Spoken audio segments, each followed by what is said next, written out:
नमस्कार, राम गुलाम online classes में आपका स्वागत है। आज हम लोग डीएलएड सेकेंड सेमेस्टर के प्रथम प्रश्न पत्र वर्तमान भारतीय समाज और प्रारंभिक शिक्षा के बारे में अध्ययन करेंगे। इसके पहले हम लोगों ने अध्ययन किया था स्वतंत्रता के पहले विभिन्न शिक्षा आयोग का हम लोगों ने अध्ययन किया।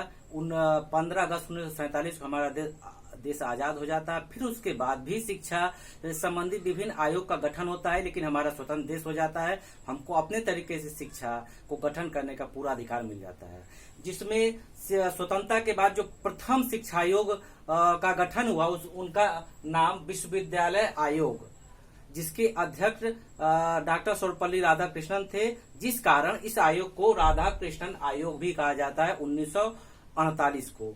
तो ये भारत के स्वतंत्रता के बाद प्रथम शिक्षा आयोग के रूप में जाना जाता है, विश्वविद्यालय आयोग या राधाकृष्णन आयोग 1948।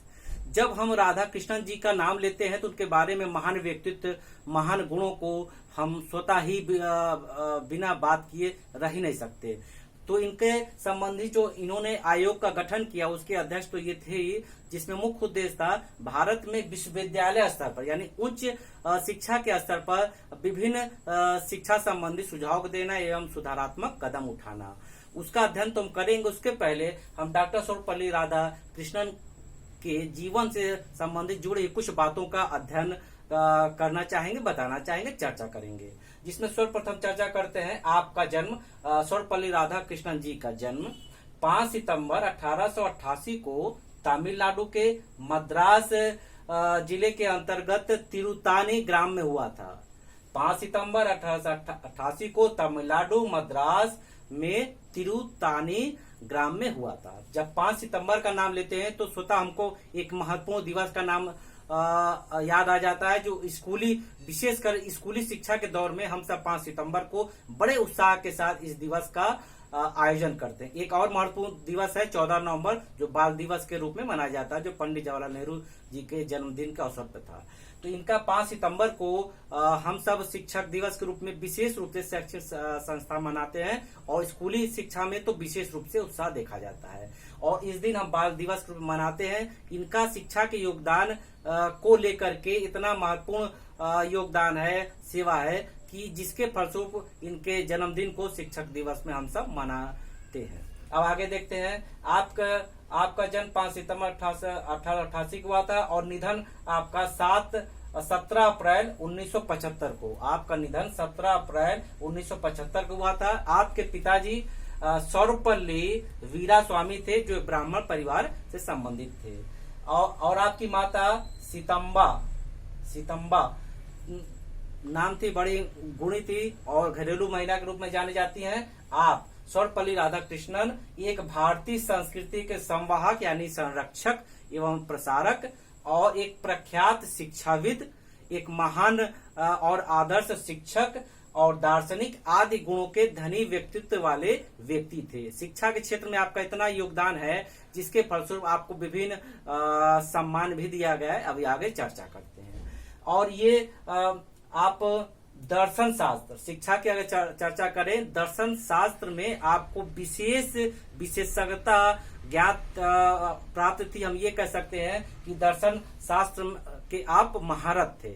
आप उस विषय का आपको गहन अध्ययन आपने किया था, उसकी सभी पक्षों को आप अच्छे से पढ़े समझे, और जिस कारण दर्शन शास्त्र में आपने अपने आप को स्थापित किया, एक कीर्तिमान बनाया। आप मद्रास में क्रिश्चियन कॉलेज से शिक्षा लिए और फिर उसके बाद फिर इस शिक्षा में इस प्रकार जुड़े कि आप आज शिक्षा के एक पर्याय के रूप में देखे जाते हैं। शिक्षा जगत का अगर नाम लिया जाए तो आपका उसमें सर्वप्रथम नाम आता है। और आप भारत के आप विभिन्न पदों पर भी रह चुके हैं, सेवा दे चुके हैं। और आप जो थे, आपने ऑक्सफोर्ड विश्वविद्यालय और अन्य विश्वविद्यालय जो विदेश में है वहां पर आप व्याख्यान के लिए आमंत्रित किए जाते थे कि आप आइए। ऑक्सफोर्ड जैसे विश्वविद्यालय हुआ कि आप आइए, आप व्याख्यान दीजिए और जाइए। आपके इन गुणों के कारण ही आपको शिक्षक के रूप में, एक आदर्श शिक्षक के रूप में हम सब पूजनीय समझते हैं, सम्मानीय समझते हैं। और आपने भारत में भी आंध्र प्रदेश विश्वविद्यालय, कलकत्ता विश्वविद्यालय काशी हिंदू विश्वविद्यालय, दिल्ली विश्वविद्यालय आदि। पुनः सुन लें, आंध्र प्रदेश विश्वविद्यालय, कलकत्ता विश्वविद्यालय, काशी हिंदू विश्वविद्यालय, दिल्ली विश्वविद्यालय आदि में विभिन्न पदों पर शैक्षिक सेवा दे चुके हैं। और आप अपने जीवन का लगभग 40 वर्ष शिक्षा से जुड़े रहे हैं। हम ये कह सकते हैं कि आपने अपने जीवन का 40 वर्ष शिक्षा को दिया है, जिसके कारण आपको विभिन्न सम्मान से भी सम्मानित किया गया है। उसकी चर्चा करना चाहेंगे कि आपको भारत रत्न, जो भारत का सबसे सर्वोच्च सम्मान समझा जाता है, आपको 1954 ईस्वी में भारत सम्मान के रूप में भारत रत्न दिया गया है। भारत रत्न आपको 1954 दिया गया और आप भारत के प्रथम उपराष्ट्रपति भी रह चुके हैं और आप भारत के दूसरे राष्ट्रपति के रूप में भी सेवा दे चुके हैं। आप के महान व्यक्तित्व का इसी से हमको पता चलता है कि आप विभिन्न पदों पर अपनी सेवा देते रहे, क्योंकि एक व्यक्ति के पास अगर इतने सारे सम्मान होंगे, गुण होंगे, पद होंगे, तो हम समझ सकते हैं कि वो कितना गुणी होंगे और कितना व्यक्तित्व के धनी होंगे। और इस प्रकार हम देखते हैं शिक्षा के संबंध में इनका क्या विचार था, यानी शिक्षा से इनका क्या जुड़ाव था। और उसके पहले हम बताना चाहेंगे आपको, यानी सर्वपल्ली राधाकृष्णन ने 2 महान व्यक्तित्व को अपना आदर्श माना। पहले है स्वामी विवेकानंद। इन्होंने स्वामी विवेकानंद जी को अपना आदर्श माना। और एक क्रांतिकारी है वीर सावरकर। वीर सावरकर को भी अपना आदर्श माना। जब स्वामी विवेकानंद जी को अपना आदर्श माना तो उनकी सभी बातों को, विचारों को, गुणों को इन्होंने पुस्तक के माध्यम से जहां भी कुछ मिला उनके संबंध में उन्होंने अध्ययन किया।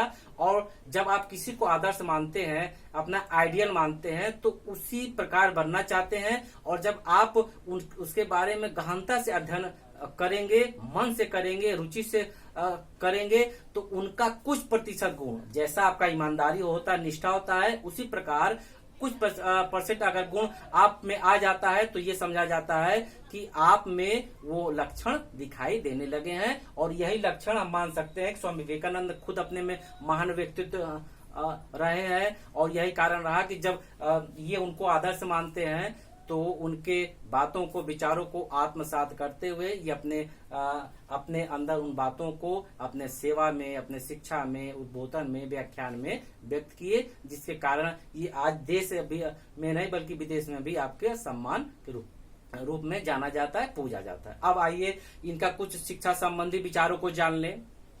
पहला है, शिक्षा को सामाजिक और आर्थिक परिवर्तन में महत्वपूर्ण साधन माना है।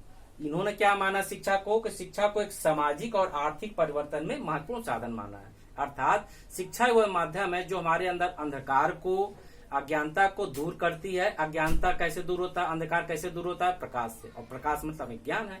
जब हम ज्ञान अपने अंदर लाएंगे, शिक्षित होंगे, तो हमारे अंदर सामाजिकता आएगी। सामाजिकता का मतलब है हमारे अंदर व्यक्ति का गुण आएगा, एक मानवता का गुण आएगा। क्योंकि जो व्यक्ति समाज में एक दूसरे का सहयोग करता है, सहानुभूति रखता है, सुख दुख में सहयोग करता है, तो हम कहते हैं सामाजिकता है। जो व्यक्ति के अंदर किसी व्यक्ति के सुख दुख से कोई फर्क नहीं पड़ता, अपने आप में रहता, तो हम कहते हैं पत्थर समान है, पशु समान आदि उद्बोधन करते रहते हैं। तो इन्होंने कहा कि शिक्षा ही है जो व्यक्ति में सामाजिकता का गुण लाती है एवं आर्थिक परिवर्तन में सहयोग करती है। आर्थिक परिवर्तन का मतलब क्या, इसके पहले किसी क्लास में चर्चा किए थे। आर्थिक परिवर्तन का मतलब हमको आत्मनिर्भर बनाना आर्थिक रूप से। जैसे हमको शिक्षक बनना है तो विभिन्न पाठ्यक्रम को पूरा करते हुए शिक्षक बनेंगे, इंजीनियर बनना, डॉक्टर बनना आदि बनना है, तो हमको आर्थिक रूप से मजबूत करने का काम शिक्षा द्वारा होता है। शिक्षा में जो विभिन्न पाठ्यक्रम जब हम पूरा करते हैं तब हम जाकर के उस लक्ष्य को पाते हैं। जब लक्ष्य को पाते हैं तो हमारे जो जीवन के विभिन्न सपने हैं वो पूरे होते हैं। और इस प्रकार इन्होंने कहा है कि शिक्षा गुणवत्ता में सुधार लाती है, यानी जो हमारे अंदर जो भी प्लस पॉइंट है और उसमें सुधार का काम शिक्षा करती है। यानी शिक्षा वो माध्यम है जो हमको गुणी बनाने का एक काम करती है। शिक्षा एक ऐसा माध्यम है जो हमको अपने लक्ष्य तक पहुंचाने का एक माध्यम है। इनके अन्य विचार जानते हैं।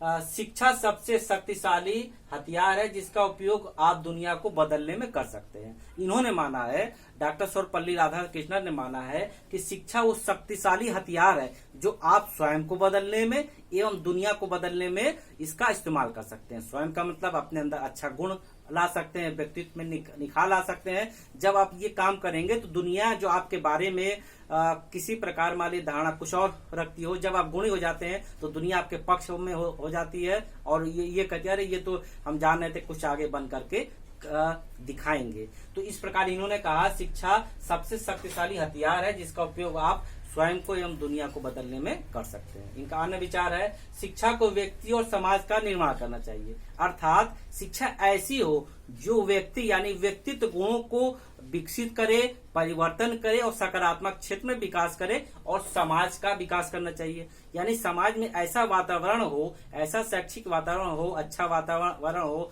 सहयोगात्मक वातावरण हो जो हमको आगे बढ़ने के लिए प्रेरित किया जाए। जैसे जब हम पढ़ते हैं, बाल विकास का अध्ययन करते हैं तो हमारा एक पक्ष आता है वातावरण, यानी अपने आसपास का हमारा जैसा वातावरण होगा उसी प्रकार बालक सीखेगा, क्योंकि बच्चे अपने आसपास के वातावरण से सीखते हैं। बाल विकास में एक महत्वपूर्ण टॉपिक के रूप में वातावरण का भी अध्ययन किया जाता है। जब बाल विकास हम पढ़ेंगे या अध्ययन जब करेंगे तो उसमें ये पक्ष आएगा। वही यहाँ आया कि हमारे आसपास का वातावरण जब शैक्षिक होगा, अच्छा होगा, तो स्वतः ही हमको आगे बढ़ने के लिए प्रेरणा मिलेगी और आगे बढ़ने के लिए हम प्रेरित होंगे। अगला देखते हैं, शिक्षा की जड़ कड़वी है लेकिन फल मीठा। शिक्षा की जड़ कड़वी है, फल मीठा, अर्थात शिक्षा के लिए जो लगातार हम प्रयास करते हैं, संघर्ष तो करते हैं, तो हमको लगता है अरे बड़ा कष्ट है, हम कक्षा 1 से लेके BA, MA, PhD आदि के जिस क्षेत्र में आपको जाना हो, और जब उस पाठ्यक्रम को पूरा करने के बाद, एक कठिन परिश्रम के बाद आपको लक्ष्य की प्राप्ति होती है, तो तब आपको महसूस होता है कि जो आपने कठिन परिश्रम किया उसका फल मीठा है। आप आत्मनिर्भर हो गए, आपके जो भी जीवन के सपने हैं सब आपके धीरे धीरे पूरे होंगे। वही इन्होंने कहा है कि शिक्षा की जड़ कड़वी है, यानी उसके लिए हमको परिश्रम करना पड़ेगा।